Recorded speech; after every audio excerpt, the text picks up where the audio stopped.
Olá, eu espero que tudo esteja bem contigo, gozando de boa saúde e rezando pelo fim dessa pandemia.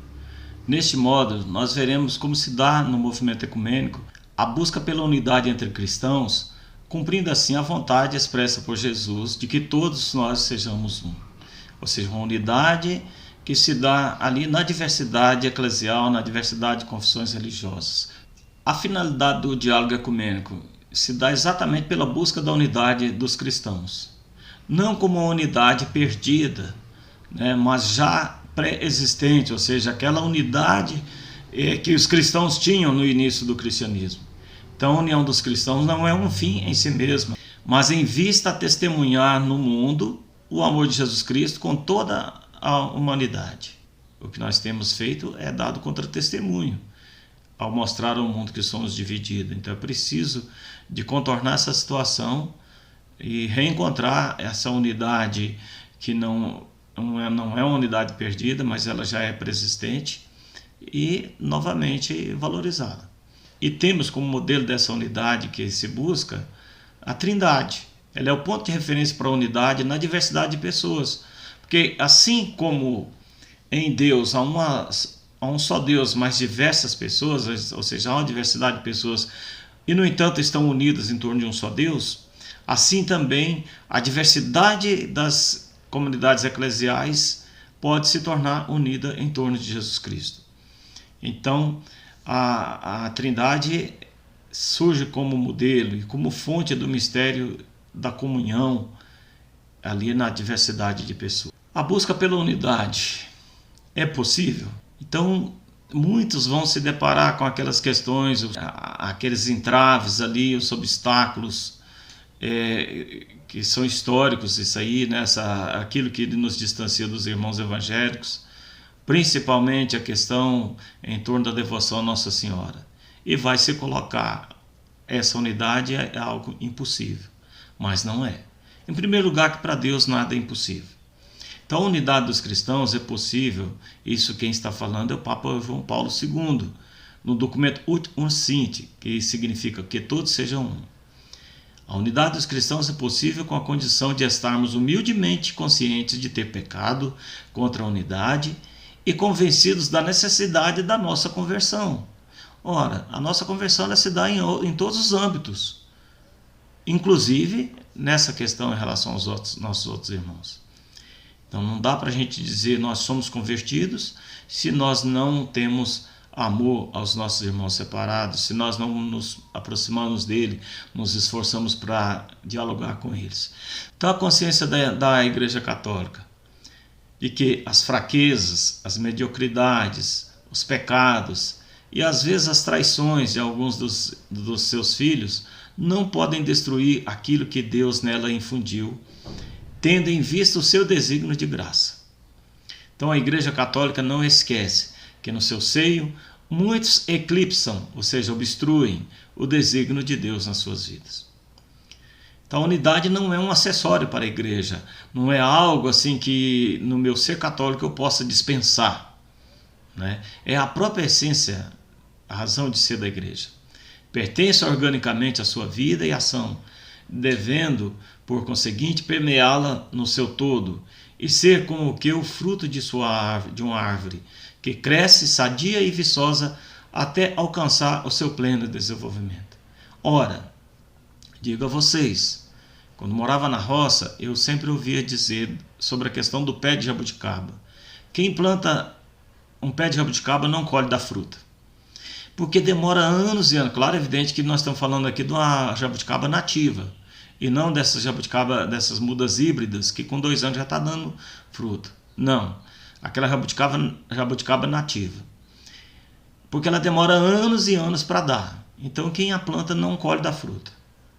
Geralmente a gente sempre ouvia isso de nossos avós. E no entanto, a gente sempre tinha jabuticaba, sempre tinha um pé de jabuticaba plantado.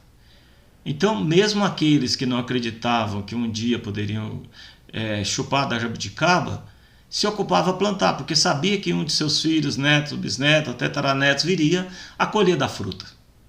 Então a unidade que se busca no campo ecumênico é mais ou menos assim.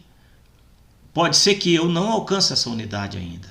Pode ser que seja algo longínquo, mas nem por isso eu vou deixar de plantar a fruta. Nem por isso eu vou deixar de participar, de contribuir para se estabelecer essa unidade.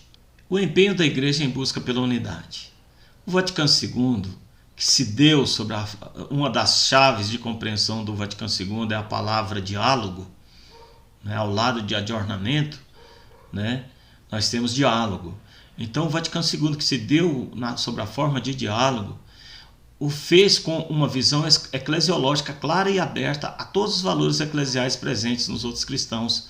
Ou seja, percebe ali nos outros, no meio evangélico, a presença de sinais salvíficos que tem dentro da própria Igreja Católica.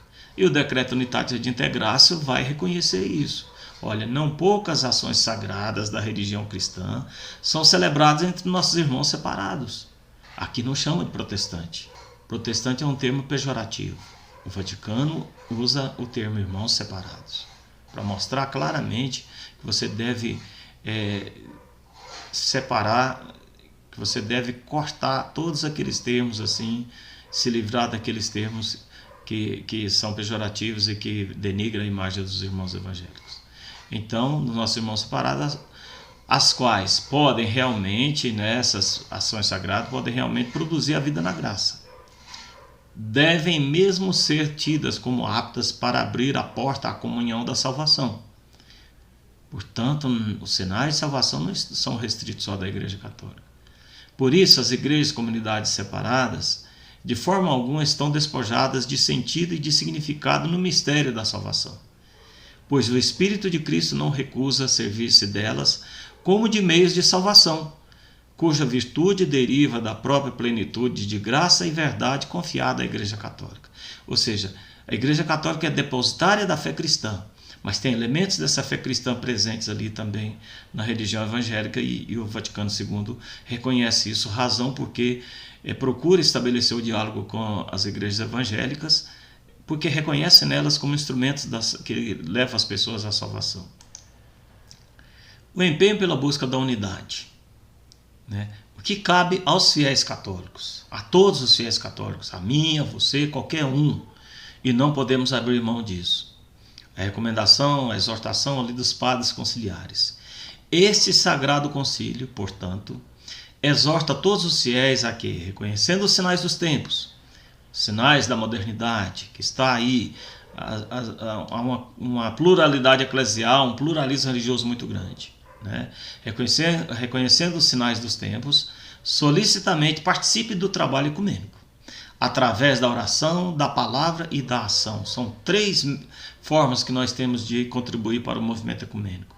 Através da oração, principalmente, né, a oração, a Semana de Unidade pela oração dos cristãos, que se celebra na igreja, mas também a oração pessoal, a palavra, ou seja, a pregação, ao conhecimento através da palavra, né, através dos documentos da igreja, através dos ensinamentos da Bíblia e da ação, ou seja, eu parti efetivamente para o diálogo com os nossos irmãos separados. O que nos lembra os bispos, né, da CNBB, que a unidade da igreja não resulta de obra humana, mas em Cristo, que sendo cabeça se faz um com ela, seu corpo. Ou seja, o corpo místico de Cristo, cuja cabeça, o corpo místico da igreja, cuja cabeça é Cristo, e todos nós somos membros. Nós não somos membros não só nós somos membros desse corpo místico, mas os irmãos evangélicos também fazem parte desse corpo místico, que é a igreja invisível de Cristo, que se dá, que na sua visibilidade no mundo, ela está se dando de forma dividida.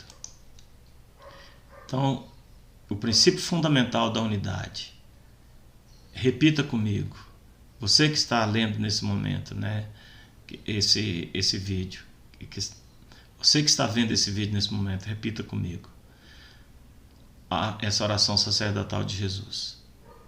Reze comigo, para que todos sejam um, como tu, ó Pai, o és em mim e eu em ti, para que também eles sejam um em nós, para que o mundo creia que tu me enviaste. Aqui está, né, a razão principal do movimento ecumênico. Atender essa vontade expressa por Jesus na sua oração sacerdotal ao Pai, para que todos sejam um, assim como Ele e o Pai são um. Então, a razão de ser do movimento ecumênico é isso aqui. Tá? Esse é o fundamento, é o princípio fundamental da unidade que se busca no movimento ecumênico. O fundamento da unidade é em Paulo. Paulo vai dizer: só há um corpo e um espírito, como também foste chamados numa só esperança da vossa vocação. Só há um Senhor, uma só fé e um batismo. Aqui está esse fundamento da unidade, e que é a base constitutiva do Conselho Mundial das Igrejas Cristãs, do Conselho Latino-Americano das Igrejas e do CONIC, que é o Conselho Nacional das Igrejas Cristãs. Na base constitutiva desses organismos que fomenta ali a unidade entre as igrejas evangélicas, as igrejas cristãs, né, as comunidades eclesiais, está exatamente nessa unidade em torno de um só Senhor, uma só fé e um só batismo. Não há outro Deus, não há outra fé. A fé é a fé cristã, a fé em Cristo, seja católico ou seja protestante. Nós não vamos dizer uma fé protestante e uma fé católica, nós vamos dizer a fé cristã e um só batismo. Por que aqui um só batismo? Porque aquelas igrejas que são batizadas em nome do Pai e do Filho e do Espírito Santo, o batismo nessa igreja é aceito. A Igreja Católica não vai batizar de novo um evangélico que vem para o seio da Igreja Católica, que abraça a fé cristã pela via do catolicismo. Se ele foi batizado na Igreja Evangélica em nome do Pai, do Filho e do Espírito Santo, ele não pode ser batizado de novo. Então há um consenso entre as igrejas evangélicas e a Igreja Católica que o batismo é um só. A pessoa não pode receber novamente um batismo. E o batismo que se diz que a pessoa recebe novamente, o batismo do Espírito Santo, não é esse batismo que significa a pertença, a adesão a Jesus Cristo e à igreja. Aquele batismo no Espírito Santo significa uma experiência intensa, um encontro pessoal que a pessoa tem, né, com Jesus Cristo no Espírito Santo. Há uma efusão do Espírito Santo ali. O batismo no Espírito Santo é uma experiência forte e muito rica que a pessoa tem da presença do Espírito Santo em sua vida, que passa a mover a sua vida de tal forma que ele se torna uma nova pessoa. Ou seja, há uma experiência radical do cristão em relação ao ser cristão quando se diz que ele foi batizado pelo Espírito Santo. Mas não significa que esse batismo do Espírito Santo é esse mesmo batismo que nós estamos falando aqui ou substitui esse batismo. Não. É uma experiência bem definida ali, como uma vivência mais intensa da fé cristã com o auxílio do Espírito Santo, com a graça e o auxílio do Espírito Santo. Então, um só Senhor, uma só fé e um só batismo. Então, todos que congregam isso aqui é chamado de cristão, verdadeiramente cristãos. Então, as convicções prévias sobre a unidade, que é na perspectiva da fundamentação em Cristo, ou seja, aquela unidade que está ali em Cristo, cujo modelo mais perfeito, mais acabado, é a Trindade. É um só Deus em três pessoas distintas, mas essa distinção de pessoas não atrapalha o ser um só Deus. Então, a perspectiva da fundamentação em Cristo.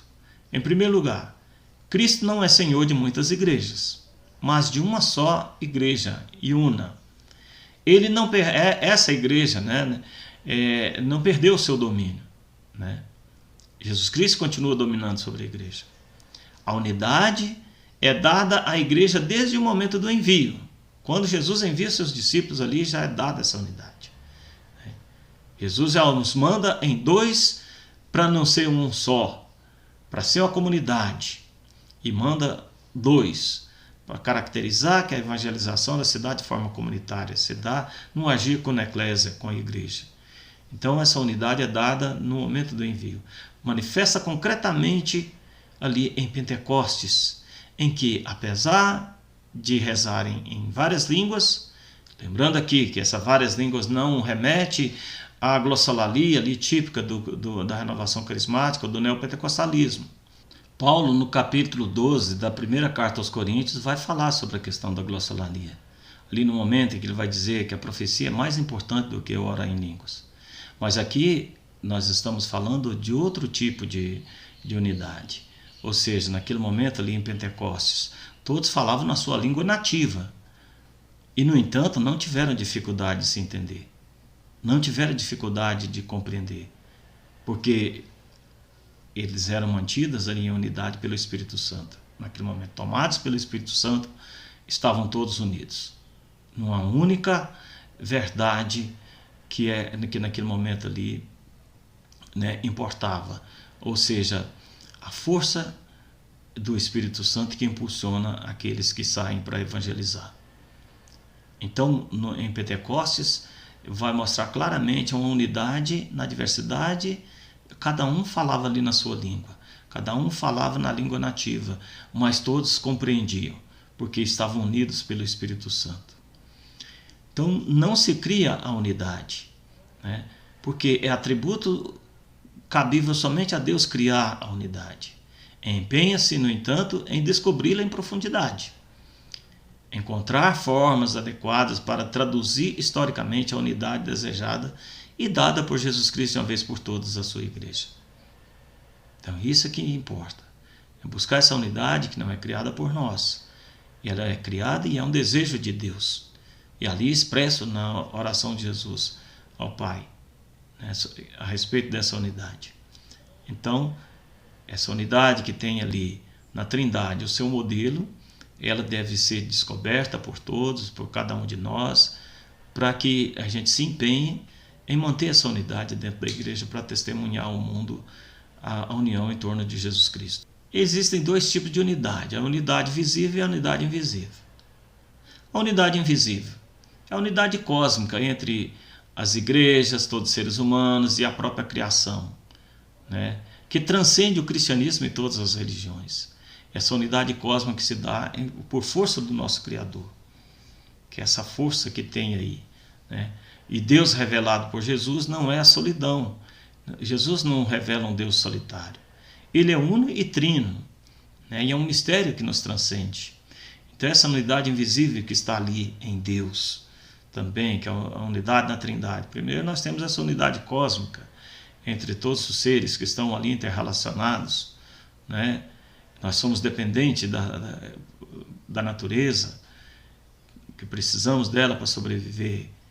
É preciso da gente estar unido também à natureza, porque se nós a destruímos, de onde é que nós vamos tirar aquilo que a gente precisa para sobreviver? E essa unidade invisível é uma unidade que não se rompe, né, pela diversidade nem pela vontade humana. Ela está aí governando a vida das pessoas. Essa unidade invisível que tem a sua força ali em Deus. A unidade visível, que é a forma de expressão da unidade invisível, ou seja, se nós temos essa unidade em Deus, né, que nos mantém unidos, a própria natureza, toda a criação em torno dele, na visibilidade terrena, essa unidade ela vai se perder, infelizmente. Mas nós temos aí a forma de expressão da unidade visível, dessa unidade invisível, perdão, na profissão de uma fé, que proclame um só Senhor, uma só igreja e um só batismo. Essa é a unidade desejada. Numa unidade litúrgica e sacramental, cuja centralidade é o sacramento dos sacramentos, é a Eucaristia. Por isso é que no meio ecumênico, no diálogo ecumênico, uma das coisas que está ali, que faz parte, né, do diálogo, um dos elementos é exatamente a Eucaristia. Numa unidade de vida comunitária também, que nasce do próprio Espírito, né, criando estreitos laços de união entre os batizados, entre aqueles que professam a mesma fé, e que reflete o corpo místico de Cristo. Então há um só rebanho e um só pastor. Essa unidade visível, ela que testemunha a importância do cristianismo para o mundo. É essa unidade visível que tem que ser testemunho para as outras religiões, para as outras pessoas que não conhecem Jesus Cristo. Então essa é a unidade a ser alcançada. Uma unidade que já existe na invisibilidade, mas que precisa ser expressa de forma tornada visível para que as pessoas creiam. Por isso que Jesus diz que todos sejam um para que o mundo creia. Então, o Papa João XXIII, né, que coube a ele ali, ele é considerado o pai do ecumenismo, coube a ele ali perceber a necessidade da igreja se lançar no movimento ecumênico. E é dele essa frase: é muito mais forte aquilo que nos une do que quanto nos divide. Aquilo que nos une é muito maior do que o que nos separa. Esse é o lema da unidade na diversidade. A unidade na perspectiva católica, da Igreja Católica, né? Vamos comparar aqui, eu peguei isso aqui, um recurso didático, um recurso pedagógico para poder expressar para vocês como é que funciona essa questão da unidade dentro da Igreja Católica. Então nós temos aqui no centro da roda da bicicleta, né, no eixo, a Sé Romana.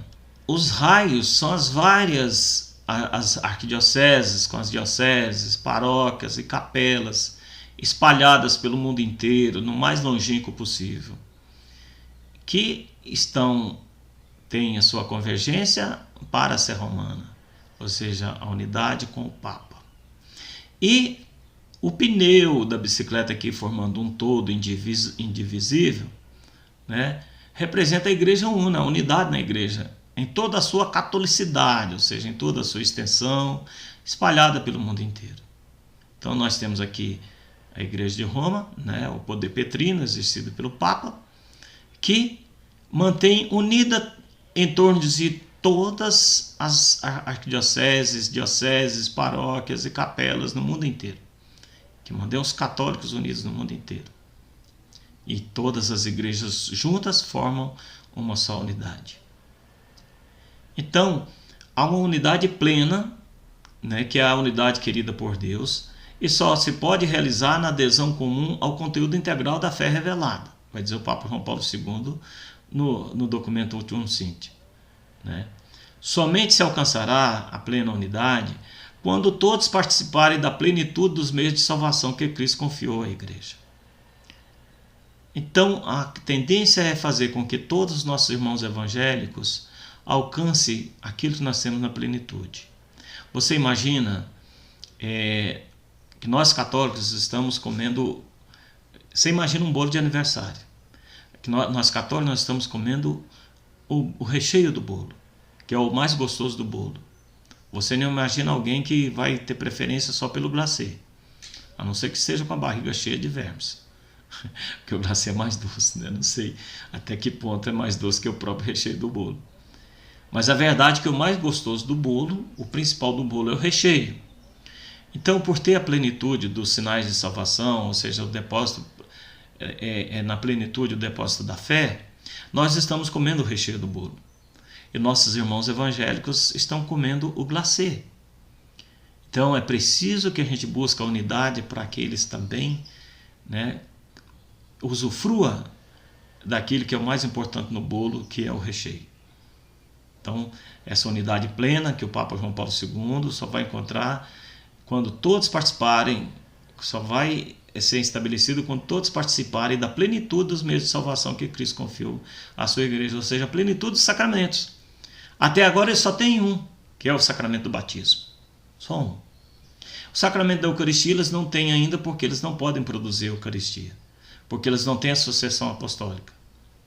Mas nós veremos mais para frente a questão da hospitalidade eucarística, há a possibilidade hoje de um evangélico comungar na Igreja Católica. Há um diálogo muito avançado nesse sentido. E já existe casos de evangélicos comungarem na Igreja Católica. As três chaves para a unidade, apontadas por Yves Congar. A comunhão na fé apostólica, ou seja, na fé dos apóstolos. Os apóstolos que foram testemunhas visíveis da ressurreição de Cristo, né? Que estiveram ali, presenciaram Jesus Cristo ressuscitado. Então, a fé apostólica, a fé na ressurreição de Cristo, né? Na vivência ali dos ensinamentos de Cristo, que nos levam um dia também a merecer essa ressurreição. A comunhão do culto e na fração do pão. Todos formavam a sua comunidade em torno do culto e também da fração do pão. Todos tinham tudo em comum e repartiam seus bens com alegria, vai dizer a música, né? Então essa comunhão em torno da fração do culto e da fração do pão. e a comunhão na vida comum governada pelo serviço episcopal. Por isso, uma das coisas discutidas no diálogo ecumênico é o poder petrino. É o poder das chaves conferido ali a Pedro. É a liderança do Papa. E hoje eu digo para vocês, isso não está longe de ser seguido. Um pastor pentecostal da Igreja Assembleia de Deus no México, Bernardo Campos, num congresso que teve na PUC do Paraná em 2017, ele falou que o Papa Francisco não é um líder só da Igreja Católica, mas ele já representa uma liderança para todas as igrejas cristãs. É preciso que nós, protestantes, que nós evangélicos estejamos atentos a isso, porque os ensinamentos, aquilo que o Papa Francisco prega, é pela unidade da igreja em todos os sentidos, não só da Igreja Católica. Achei muito importante ouvir daquele pastor, Humberto de Campos, o nome dele, né? Que é pastor na Igreja Assembleia de Deus no México. Então já existe esse anseio em reconhecer, né, ali mesmo no meio pentecostal, a importância da liderança de Pedro, na pessoa do Papa Francisco. Claro, é evidente que o Papa Francisco é uma pessoa super carismática, uma pessoa super aberta ao diálogo e tudo, ao encontro com as outras igrejas e as outras religiões, é merecedor desse tipo de atenção por parte dos nossos irmãos evangélicos. Então, as notas sobre esta doutrina. Antes do Vaticano II, a busca da unidade implicava no unicionismo, pregava-se o unicionismo, ou seja, tornar tudo a Igreja Católica. As igrejas evangélicas tinham que abrir mão da sua confessionalidade e se converter à Igreja Católica, formar uma única igreja, que é a Igreja Católica. Fora da Igreja de Cristo, fora da barca de Pedro, não há salvação. Isso é o que se pregava. Então implicava o retorno daqueles que eram considerados hereges e tudo, separados, que estavam separados da igreja, e voltar à verdadeira igreja. Essa era a ideia que tinha. A ideia tridentina do retorno se torna inadequado ao ambiente ecumênico de hoje, porque refere-se a uma conversão implicando uma dissolução das igrejas separadas, ou seja, uma pulverização das igrejas. As igrejas deixariam de existir, renunciando ao seu passado eclesial, às suas estruturas, a sua liturgia, as expressões de fé e espiritualidade própria de cada confissão religiosa. Tudo isso ia se desfazer para se retornar novamente à Igreja Católica. Qual é a consciência que a Igreja Católica tem hoje? E é uma consciência que nós também devemos assumir, sob pena de ficarmos estacionados antes do Vaticano II nessa relação da Igreja com o universo eclesial e com o universo não cristão. A consciência que nós temos hoje, que é reconhecer haver elementos ou bens de salvação, elementos salvíficos ou bens de salvação, que se encontram fora do recinto visível da Igreja Católica. Essa aqui é uma premissa do Concílio Vaticano II, no documento Unitatis Redintegracio II. Então, as notas sobre essa doutrina, né? Antes do Vaticano II implicava o retorno à verdadeira Igreja. Ou seja, havia aquela convicção que fora da Igreja não há salvação. E quem não estivesse dentro da barca de Pedro pereceria no dilúvio. Então, a ideia tridentina do retorno, hoje, ela se torna inadequada das igrejas separadas. Ela se torna inadequada ao ambiente ecumênico, porque refere-se a uma conversão implicando uma dissolução das igrejas separadas, ou seja, uma pulverização das igrejas, que teria que se renunciar ao seu passado eclesial, às suas estruturas, à sua liturgia, expressões de fé e espiritualidade próprias de cada confessionalidade para se tornar católico. Então, a consciência que se tem hoje, que é a consciência que cada um de nós que somos católicos devemos ter, sob pena de não estarmos agindo conforme o que ensina no magistério da nossa igreja. Reconhecermos haver elementos salvíficos ou bens simbólicos de salvação que se encontram fora do próprio recinto visível da nossa igreja. Isso aqui é a visão dos padres conciliares, né, ali do Vaticano II, no documento Unitatis Redintegracio, que fala sobre o decreto sobre o ecumenismo. Reconhecer haver elementos ou bens salvíficos que se encontram fora do recinto visível da Igreja Católica. Então, um modelo de unidade da Igreja Católica. Claro, evidente que são vários modelos propostos no movimento ecumênico. Cada igreja vai ter seu modelo de unidade. Cada um vai ter seu modelo de unidade, vai propor um modelo de unidade. Como nós estamos estudando no ambiente católico, numa faculdade católica, nós vamos ver sobre esse modelo de unidade próprio da Igreja Católica. E nós temos ali como base para isso a afirmação do Concílio Vaticano II, em que o próprio concílio reconhece que esta unidade, que por sua própria natureza exige uma plena comunhão visível de todos os cristãos e que é o fim último do movimento ecumênico, não tem qualquer pretensão de sacrificar a rica diversidade de espiritualidade adquirida ao longo dos tempos, de disciplina, de ritos litúrgicos que foram se consolidando e tudo em cada igreja, e de elaboração da verdade revelada, ou seja, essa elaboração aqui que é fruto da reflexão teológica, né, da verdade revelada ali contida nos textos sagrados, que se desenvolveram entre os cristãos, na medida em que essa diversidade se manter fiel à tradição apostólica. Ou seja, é preciso ter ali um liame, ali tem um fio condutor, ter o fundamento na tradição apostólica, na tradição dos apóstolos. Então, tendo isso aqui, o Concílio Vaticano vai reconhecer, né, cada uma dessas igrejas como pertencentes à Igreja de Cristo, e com a qual busca estabelecer o diálogo ecumênico. A busca da unidade na diversidade. Em primeiro lugar, nós temos aí, né, que os sinais dos tempos apontam para a necessidade dessa busca de unidade. Há um pluralismo eclesial e religioso muito grande na nossa sociedade. Se você for observar aí, tem uma igreja neopentecostal em cada esquina. Você sai da sua casa, antes de você chegar ao seu destino, você já passou por uma, duas, três ou várias igrejas neopentecostais. Então, esse pluralismo eclesial, né, e também religioso, mostra a necessidade de uma abertura da igreja e de se buscar essa unidade. Então há um consenso entre as igrejas que a unidade desejada por Cristo, ali, mais uma vez eu digo, eu repito para vocês, né, que a gente verifica na oração sacerdotal que ele dirige ao Pai, aquela unidade ali só é possível na diversidade, com um mesmo Espírito a nos unir. Ou seja, o mesmo Espírito que une católicos também vai unir católicos e evangélicos. É o Espírito Santo quem vai dar o dinamismo para que aconteça, que ocorra o diálogo e se estabeleça de vez essa unidade entre cristãos. Então ela só é possível na diversidade. Nenhuma igreja vai hoje querer abrir mão daquilo que é da sua identidade confessional para poder se tornar católico. Então não se tem mais essa pretensão do unicionismo, na unidade como unicionismo, a unidade na diversidade. Então há um consenso entre as igrejas que essa unidade que se busca só é possível na diversidade eclesial que se encontra aí. Então a atividade ecumênica, ela se refere à realização da plena comunhão e da plenitude da unidade, que não pode ser uma igreja única, mas somente uma unidade na diversidade, ou seja, várias igrejas unidas em torno de uma só fé, um só Senhor e um só batismo. Então a unidade implica conversão, porque nós não estamos preparados para esse tipo de proposta que a Igreja Católica coloca e o próprio movimento ecumênico se coloca, né? Dessa unidade em torno do desejo expresso por Jesus Cristo. Então essa unidade implica conversão, que é o caminho que leva à conversão adequada.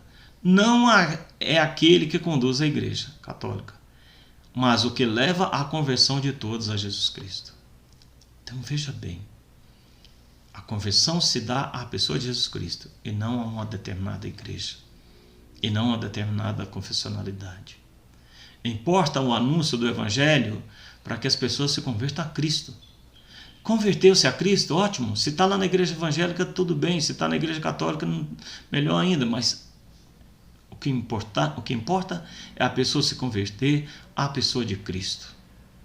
Então é preciso que nós convertamos nosso coração também a essa ideia de unidade na diversidade, tornada possível com meu empenho, com seu empenho, com o empenho de todos nós, junto aos nossos irmãos evangélicos. E abrindo mão de todo um passado histórico, cheio de coisas que nos separa, né? Que eu digo que são construtos socioculturais e não encontra fundamento na Bíblia para isso. As divisões é fruto do pecado humano. Porque para Cristo, Jesus Cristo quer que todos nós sejamos um, assim como Ele, o Pai Celeste, é um. Muito obrigado, tenha uma santa e abençoada semana e até o próximo encontro.